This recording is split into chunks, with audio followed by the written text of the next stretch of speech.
This is the Investor Connect podcast program. This is Hall T. Martin. I'm the host of the show, in which we interview angel investors, venture capital, private equity, family offices, and many other investor groups for startups and growth companies. I hope you enjoyed this episode. Thank you for joining us.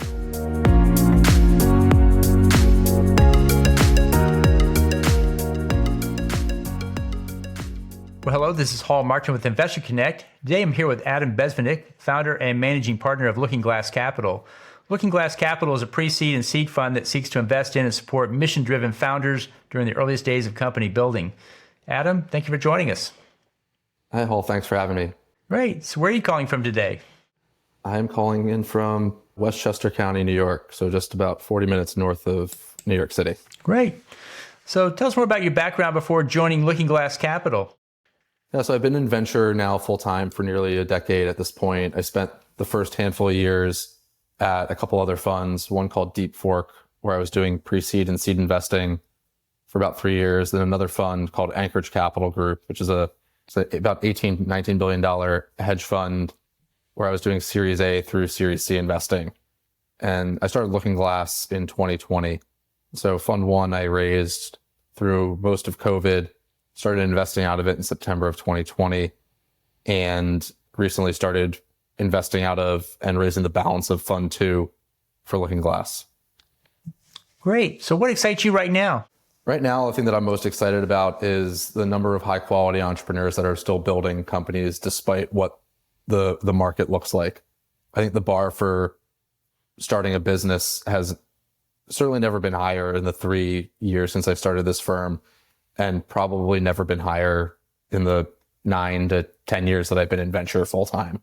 And so I think the quality of entrepreneur that I've met with and seen over the last 12 months has been extraordinarily high. And that sort of ratio of signal to noise in terms of quality to quantity is at an all-time high. So to me, that's at a high level what's most exciting to me. I'd say more specifically, regardless of what the sort of the founder profile or background is, things that I'm most excited about are really a return to and focus on investing in companies that are not just nice to haves, but are must haves. And so that really aligns with the themes that I've been investing in since starting this firm around healthcare, climate, education, even a number of tools and platforms for small businesses that are essential to how companies operate and essential to how patients' livelihoods or patients' well-beings. And, climate's not sort of a nice to have, it's a must solve issue. And so the things that are exciting to me are the categories that continue to attract capital, kind of regardless of what the broader economic climate looks like these days. Great. Well, you see a lot of startups and a lot of investors out there. What's your advice for people investing in startups? What do you tell them to do before they write that check? If it's an angel investor, I would say pretend like this money doesn't exist anymore and it's not coming back. I think the failure rate of startups is so extraordinarily high. I think the collective sort of early stage venture ecosystem got very, very jaded over the last several years, if not longer, that there was always someone ready to write the next check to that company, kind of almost regardless of how well that company was doing. And so that's one thing that I think has changed over the last year is there's a lot more clarity around whether this company or a company deserves to raise additional capital. And so if you're just getting started investing in early stage venture as an angel, you need to understand that there's a tremendous amount of risk associated with that. And then also recognize that professional investors that are managing funds have portfolios for a reason. And so if you're going to be an active angel or whether you're going to start a firm, et cetera, you have to commit to having a large enough portfolio, enough at bats, because if you make, 3-4 investments, there's a good chance that none of those are going to work. But if you're seeing a high quality number of companies and you make 25, 30 investments, then now all of a sudden you're giving yourself much better odds of those companies performing, because you could probably take 3 or 4 companies out of, my career track record and see 3 or 4 zeros for sure. But this is a business that's really focused on outliers. And so you need to make sure you have enough at bats to hit some of those. Great. And then on the other side of that table, what's your advice for people running startups? What do you tell them to do before they go out to raise funding? It's one thing that I've been pleasantly surprised by over the last year is I've increasingly seen more and more founders pressure testing their ideas before going out and raising capital. I think during the throes of 2021, you saw a lot of fly-by-night founders who were raising money and then quitting their job, right? Like, I'm looking for a VC to fund my salary to convince me to start this company, as opposed to, I've decided to start this company. I've evaluated, the markets. I've evaluated how to build a product in this space. Maybe I built a prototype up for it already. And now I'm going to go out and raise capital. That didn't really exist all that frequently, 18 to 24 months ago. Now, particularly over the last 12 plus months, you've seen a lot more founders that are actually self-funding their companies for a little while. They're bootstrapping them to make sure that this is something that they actually want to dedicate the next 6, 8, 10 years of their life building. And so if I look at the companies that I've invested in over the last 7 months out of Fund 2, all 3 of them had a product that was live and in market in some capacity already. A couple of them were generating revenue, not millions of dollars of revenue, but meaningful revenue that was clearly an indication that someone of note was willing to pay for this product. And these were companies that had been around for 4, 5, 6, 7 months. These weren't founders that woke up one day and said, hey, I'm going to go and raise venture funding to start this company. They actually had sort of, sanity checked their ideas and tested whether they made sense. And to me, that's one of the pleasant sort of benefits of this, tougher fundraising environment, is that founders are spending more time evaluating whether this is something they want to devote the next, half decade to a decade building. And early stage VCs are the beneficiaries of sort of that momentum that founders might have even before they go and raise capital. Great. Well, let's talk about the state of startup investing. How do you see the industry evolving from here? Where are we going? Yeah, I kind of alluded to a little bit of this, but I think we've seen a return to what, early stage investing looked like when I started investing, almost a decade ago, which is a $2 million round or $3 million round was a relatively high bar for founders to clear. And yes, there's certainly plenty of companies that can go out and raise that much money with very little or frankly, even more. But I think we're seeing a lot more rigor applied to evaluating companies at that stage. I think the pace of investing and the length of fund sort of deployment periods is lengthening significantly. And that's a function of 2 main things. One is more diligence being done by VCs, and the other is VCs extending their deployment periods and doing fewer deals per year. And so now you've got, more diligence and slower investment pace, which those 2 things compound, and you have extremely long fundraising processes ahead for founders, even for a first round of capital that they might be raising, when those processes would, in some instances, lasted literally days, in the peak of 2021. So I think all of this is a healthy, reset and refresh for the broader ecosystem, and one that I wouldn't say VCs have significantly more leverage than founders did. I would just say it's been a rebalancing where investors can now actually credibly take time and do work. And in my mind, it's a benefit for founders because now they really actually get to know their investors and get to understand who they're sort of getting in bed with, so to speak, for the next decade, as opposed to the midst of sort of the hype cycles of 2021, where you had investors getting onto cap tables and the founder had hardly spent any time with them at all. And now all of a sudden you don't really know who you've signed up to work with for the next 6, 8, 10 years. Well, that's great. So let's talk about your investment thesis. What exactly is it and how did you come to it?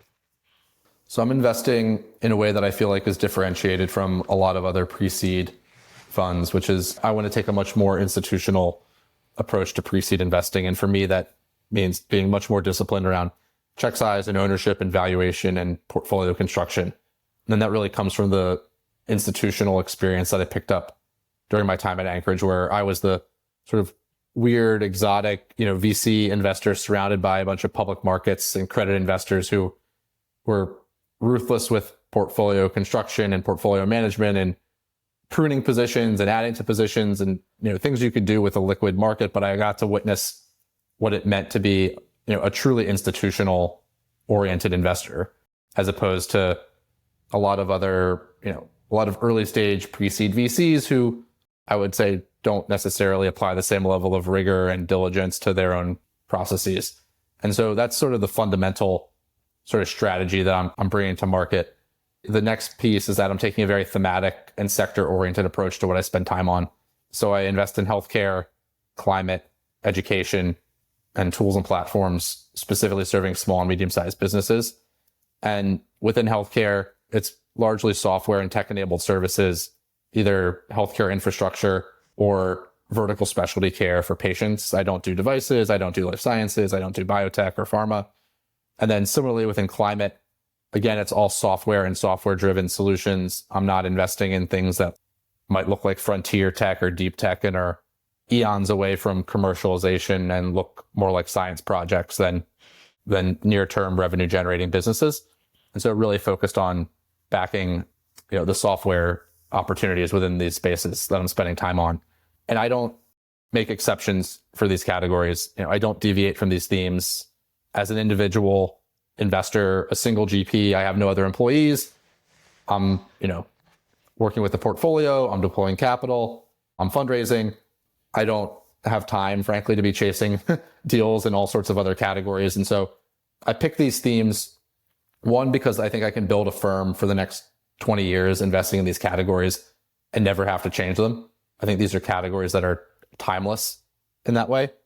Certainly the sort of subcategories might ebb and flow, but healthcare, climate, education, small business, these are sectors that will always matter from a capital sort of attraction perspective, as long as I'm building this firm. And these are areas that I've been investing in for the last decade. I was investing in companies that you would call climate tech now in 2015 that I didn't think of as climate tech at all. I just thought that they were really smart founders building a cool product, solving a large problem, like a company called One Concern, which is in the resilience space and sort of mitigating, climate disaster space. But I didn't think of it as climate tech in 2015. I just thought of it as a really awesome product in a huge market. Just happened to be something that fell into climate, right? It was just a software investment at that point. It didn't really feel like a climate tech type deal. And then the other element of these themes, beyond being sort of timeless, is I think they were relatively economically resilient. As I mentioned earlier in our conversation, healthcare, climate, education, these are areas that are must-haves. These are not, take the analogy, these are painkillers, not vitamins, in terms of solving problems in these spaces. And I think they attract a founder that is naturally more resilient than maybe founders in other categories. And if you're building in healthcare or climate or education, these are fairly fraught sectors. They're regulatorily challenging oftentimes. And it really usually requires having very relevant operating experience in the space to know how to navigate a lot of the existing incumbents and convince them to engage with you. And so I think they self-select for a founder that really knows, these spaces inside and out, and gives them an unfair advantage compared to maybe an outsider who's trying to build in these categories. We used the term resilience several times. Would you call this the age of resilience? It used to be the age of growth, but interest rates are not going to let that happen anymore. But what do you think about resilience being the watchword? I couldn't agree more with that. I mean, I think it's resilience in the face of attracting capital, right? Like, healthcare companies and climate companies and others are still growing despite the fact that other categories are not. And then entrepreneurs themselves need to be resilient, right? There's a lot of talk that a flat round is an up round and a down round is a flat round in 2023, right? And an up round is exceedingly rare. And so being able to, I think Fred Wilson wrote in his year, prediction for the year, surviving is thriving this year. And so figuring out ways to extend runway, figuring out ways to pull rounds together that don't look like traditional sort of priced rounds with a regular lead and, follow-on investors, all of the scrappiness that is required to build a company, I think is, that much more valuable at this point. And so, I mean, I see it with myself fundraising for a fund too, right? Like I need to naturally be resilient and figure out all sorts of ways to make sure that the fund is properly capitalized to execute the strategy that I want. So yeah, I think resilience might definitely be the word of 2023 and maybe 2024. Yeah. It could be a while before we get back to the growth again, but it's just part of the cycles, I guess. But what are the challenges you see your startups facing most these days? I think the biggest challenge that almost every company faces these days is figuring out ways to grow while also being capital efficient. Right? You have sort of founders are being pulled in two different directions right now. They're being told, like, cut costs, keep your burn rate down. Oh, but by the way, like, keep growing though. Like, right? Like, to your point before, it was like growth at all costs. Who cares about profitability? Grow as fast as you possibly can. There's always going to be another check behind mine to fund you. Now it's like, still grow very quickly. Maybe not growth at all costs, but still grow very quickly while also cutting all of your costs. And I've heard multiple founders in the portfolio sort of like bemoan this over the last few weeks. And it is a really difficult tension. I think there is sort of a very nice sort of coincidence, at least for a number of companies that I've been talking to recently, where their current monthly burn is actually at a level that they could hit from a revenue perspective and figure out how to get to cash flow positive in the not too distant future. And that revenue number is actually a very good milestone for being able to raise a Series A, right? 150, 200K, maybe a little bit more in monthly revenue is a pretty good figure still in my mind for justifying a Series A round, despite what the broader sort of like venture market looks like. And it just so happens that a lot of companies that are approaching that level of revenue are also at that type of burn rate. And so you have this sort of happy coincidence where my burn rate might be the revenue number, and hopefully I can get to a default alive state, take sort of my destiny into my own control, and then have the choice of raising a Series A or not, depending on how much more quickly I want to grow. And so I would, on that point, I think, at least to your original question, to me, that's the number one challenge that I think most companies are facing right now, is that tension. But I definitely think it's worth sacrificing, grow 3% month over month instead of 6% month over month, if it's going to allow you to keep your burn rate, at the same level, if not lower, right? If you can keep demonstrating some type of progress month over month, to me, that's a clear indication that you've figured out a way to not sacrifice growth for the sake of, cutting burn. But if you just start to grow entirely linearly, then at that point, it becomes a little bit more challenging to compel an investor. Well, great. My next question is, what online information source do you find most helpful in your work? And I still think, despite all of Twitter's, foibles, to put it mildly, I still think Twitter remains one of the most sort of insanely useful tools for what I do on a day-to-day basis. Whether it's, sharing information about companies that I've invested in, discovering new companies. I've backed multiple companies across Fund 1 and Fund 2 that I've discovered through Twitter. Having a presence on Twitter is increasingly valuable, and for me, being accessible to founders and other investors, and putting thoughts out there, and demonstrating what I care about, and being able to build quote unquote personal brand for attracting capital and attracting deal flow. Twitter still remains insanely valuable as a brand building source and an information source. From a pure play news or sort of industry insider information site, I think Eric Newcomer's Substack is one of the few Substacks, might be the only Substack that I pay for, and I would definitely pay more for it.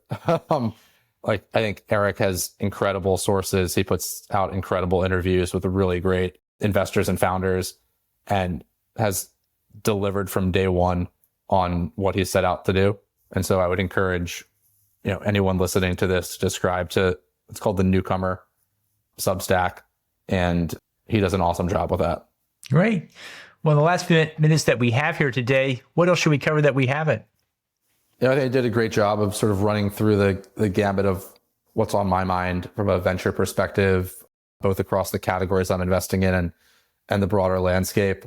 I think maybe the only thing that I would add to the conversation is just around, sort of what I'm seeing right now resembles a lot what we saw at the beginning of COVID in terms of a bifurcation of where capital is being concentrated.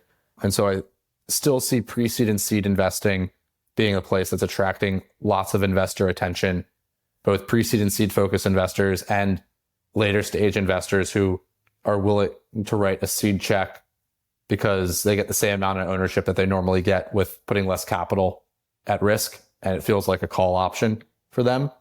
And then the Series A and Series B sort of, no man's land, even Series C to an extent, is sort of just not seeing anything or very little. And then later stage investing, where it's very clear that those companies are going to be the anointed winners, and it's just a matter of how big they get. At the beginning of COVID, it was Stripe and Figma and Canva, and all these guys continued to attract capital, even when deals were getting done over Zoom and people were apprehensive about that. And so I feel like this barbell sort of very bifurcated approach is what we're seeing now. And to me, it looks a lot like what we saw in April, May, June of 2020 before things, got nuts in the back half of 2020 through most of 2021. So that's one thing that I would call out that we didn't talk about. Yeah, it's a different market and it's changing again, just like it did back then. So it's good to see that come back around at this point. How best for listeners to get back in touch with you? Yeah, I'd say the number one way to get in touch with me is to send me an email. So it's adam@lookingglass.vc. That's my website. That's my fun name. I read and respond to every single email that I get, which is a blessing and a curse. But it's the easiest way to get in touch with me by far. Great. We'll put your contact details in the show notes. I want to thank you for joining us today, and we hope to have you back for a follow-up again soon. Great. Thanks all. Really appreciate it. Investor Connect helps investors interested in startup funding. In this podcast series, experienced investors share their experience and advice. You can learn more at investorconnect.org. Paul T. Martin is the director of Investor Connect, which is a 501c3 nonprofit dedicated to the education of investors for early-stage funding. All opinions expressed by Hall and podcast guests are solely their own opinions and do not reflect the opinion of Investor Connect. This podcast is for informational purposes only and should not be relied upon as a basis for investment decisions.